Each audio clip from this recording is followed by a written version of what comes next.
Hello everyone, welcome back to this channel. In this video, I will show you the easy and clear steps on how to disconnect from Google Photos in OneDrive on computer.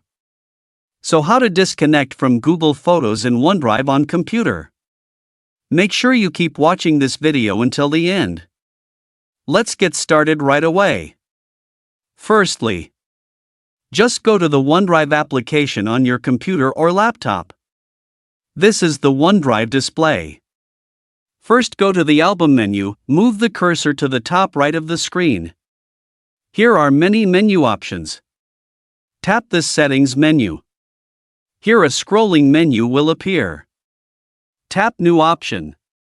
Now here you are in the Option menu. Here there are many menu options. Tap the Import Cloud Photo and Files menu.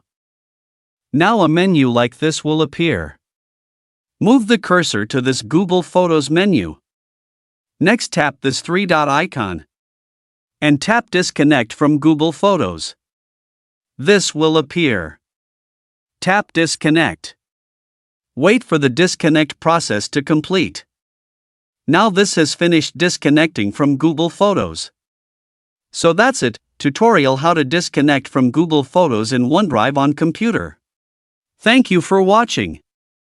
I hope this video is useful. See you in the next video.